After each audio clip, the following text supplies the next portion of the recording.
Hello, here we have video 2 for Shortcuts. The price list will go out 9 p.m. Sydney, Australian Eastern Standard Time on Wednesday, September 4th. It'll be the last list for a while because I got to go back to the UK. So what have I got for you on this list? It is a lot of classic rock, some metal, some punk, some kind of hard rock from more recent times, some Shortcuts classics as well, and some 60s pop. There you go. If you would like to receive the price list, drop me an email, shortcutsrecordsaus@gmail.com.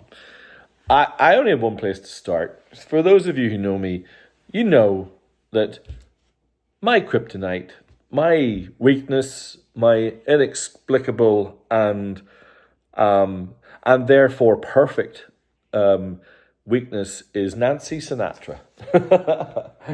Nancy Sinatra, there you go. Look at that. This is a Japanese compilation of the best of Nancy. I'm just going to run through some of these because we underestimate just how awesome Nancy Sinatra was. These Boots Are Made for Walking is clearly, I think, unquestionably, one of the funniest and cheekiest hits from the 60s. Gotta be. It's great. This Little Bird, Bang Bang. Bang Bang is, I think, a pretty iconic song. It has been used in God knows how many movies at this point, including Tarantino, and sampled an outrageous number of times.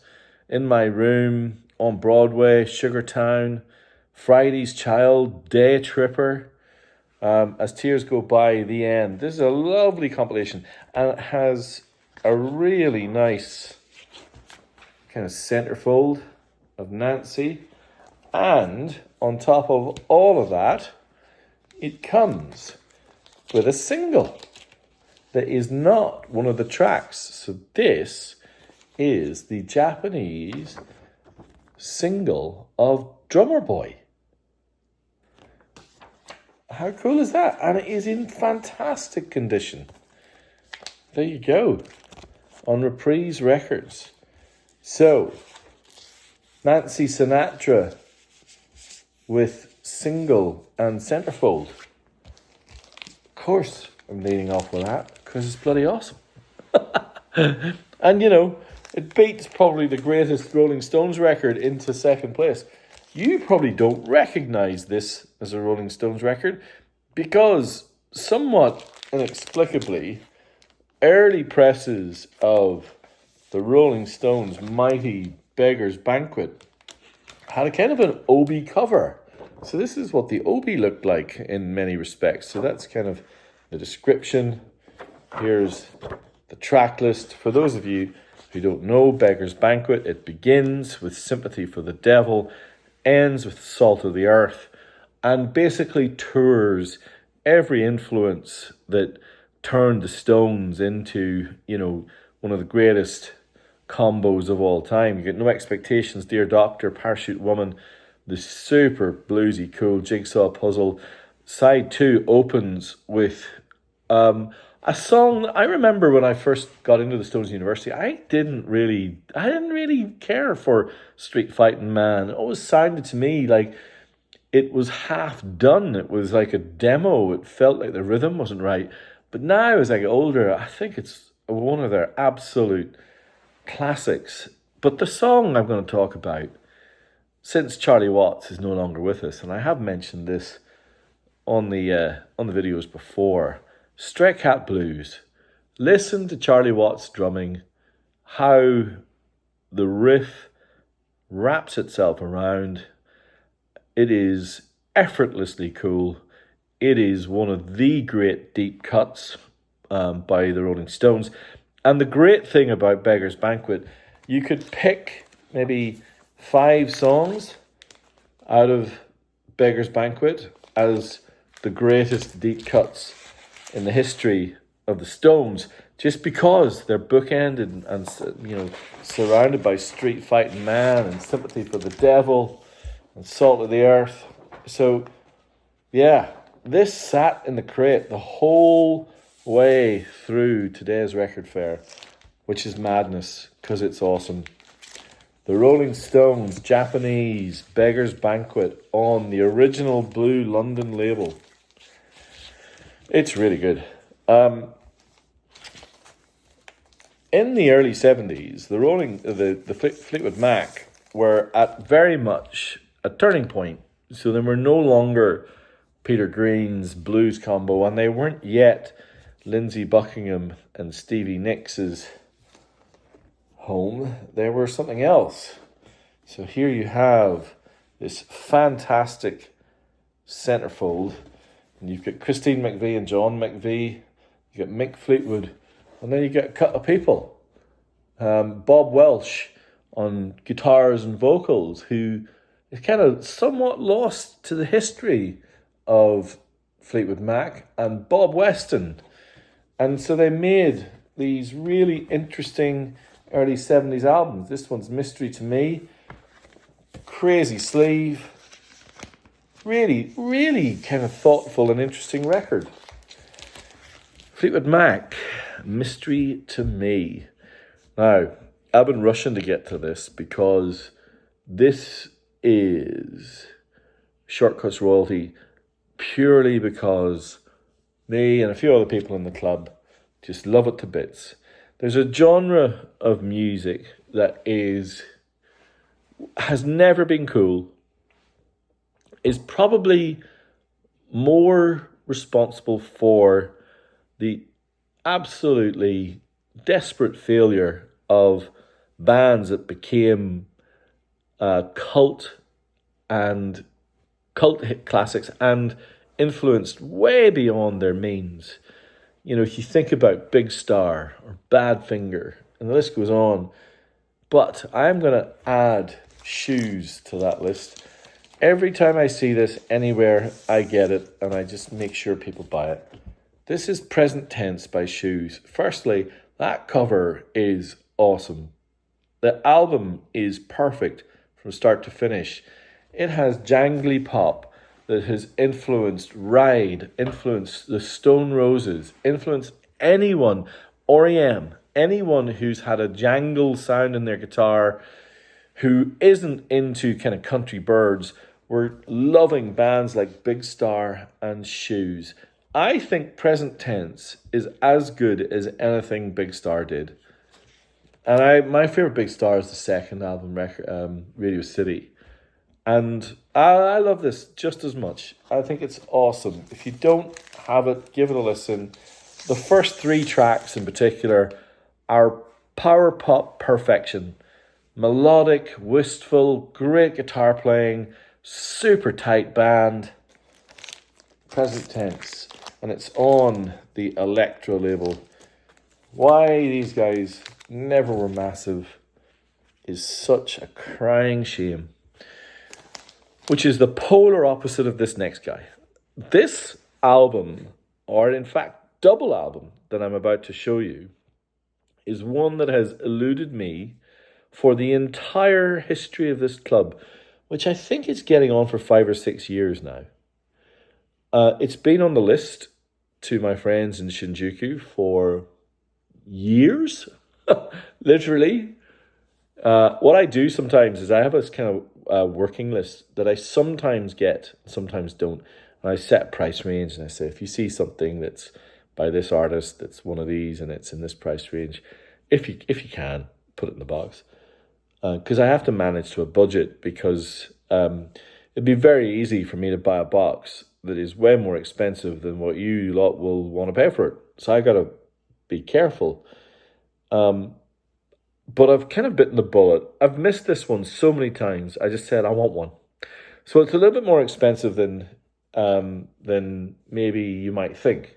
Certainly, although in saying that, I saw a copy in the fair today at Newtown, which was an Aussie copy, and it was something like $40, $45, and that was pretty average. And someone bought it.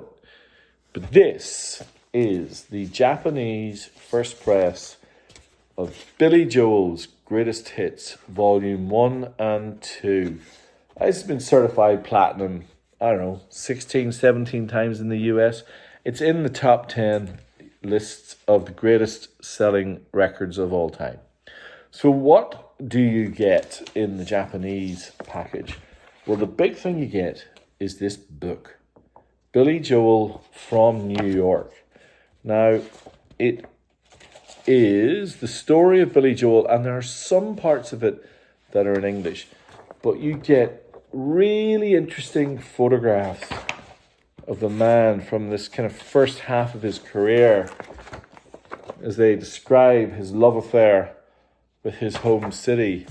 So it goes on, and kind of these arty pictures of New York at night, all in black and white. It's actually quite pretty, and of course the records themselves are in fantastic condition. That's Billy Joel's Greatest Hits, Volume 1 and 2. Volume 3 came, a few years later, but, it's undeniable. Piano Man, New York State of Mind, The Stranger, Just the Way You Are. She's Always a Woman, Big My Life, Still Rock and Roll to Me, Uptown Girl, You're Only Human. Anyway, undeniable, I guess, his songwriting. So who do you pivot to when you've just talked about Billy Joel? First time, I think, ever on the shortcuts list, you pivot to Frank Zappa. Chunga's Revenge is Zappa's third solo album, but probably the 9th or 10th he ever made, if you include the Mothers of Invention. And it's definitely a transition album. So it is less about kind of politics, not so much in it for the money, and more about the blues, and more about dick jokes. I don't understand. I don't understand Frank Zappa. I mean, clearly an intellect, a searing guitar player, and the good thing about Chunga's Revenge is there is a lot of Frank Zappa playing guitar, which is a good thing. It incorporates a couple of members from the Mothers of Invention for the first time, so the musicianship is pretty great, and it's not that kind of intricate kind of bollocks that he did. This is rooted in the blues and is brilliantly recorded, and it has lots of songs with dirty jokes. I cringe. I'm like, what is that? Why is that? And they're crude as. I don't know. I don't get it. There you go. I'm going to talk about this one only briefly because all of you who've grabbed this know how amazing it is. And what came in the box this time round is the Japanese first press of the Duane Allman anthology. I've never seen these before. I could pull them apart. Never been played, apparently. White label promos. White label promo of the anthology of Duane Allman. And talking about books, this book's better than the book in the Billy Joel best of, because this book, Duane Allman, the anthology, is in English, and it is really, really, really good. Really good. Because the Duane Allman anthology isn't just about the Allman Brothers, which kind of forms about the last third. It's also about all of the session playing that Duane Allman did with Wilson Pickett and many other absolute megastars. It is one of the best 2LP compilations in my collection, and I know a bunch of you have bought it. But if you like your white label promos, that one is pretty great. The whole thing weighs about 2 kilos as well. All right. You know what? I'm going to talk about Kate Bush next. This is the Japanese first press of the whole story. The compilation album that Kate Bush did after, I think, maybe her first 5 or 6 records. The track list on this thing is astonishing. Wuthering Heights, Cloud Busting, The Man with the Child in His Eyes. I love that song. Breathing, Hounds of Love. I mean, what? Wuthering Heights in the UK reached number 1, Cloud Busting number 20, The Man with the Child in His Eyes number 6, Wow number 14, Hounds of Love number 18. Then, Running Up That Hill, which at this time had only reached number 3, but we know, subsequent to this album being released, it has gone to number 1. Sit in Your Lap, Experiment the Dreaming, and then finally, Babushka. There's from the Cloud Busting, amazing Cloud Busting video. Kate Bush, the whole story. Legend.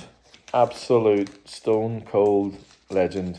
And there's been some good compilations on this list so far, and that's right up there. Alright, now this is not a compilation. This is in the running for the best debut album of all time. This pressing is legendary. It is the Japanese NEMS pressing of Black Sabbath from 1980. I'm just going to show you the label. This is off my own shelf. It is in fantastic condition. The reason I'm selling is because of the Rhino high fidelity pressing of this. I cannot hear very much difference between the two of them, but I'm picking one and I'm going to stick with the Rhino high fidelity just because of the book. But this album is utterly amazing. Check out the reviews.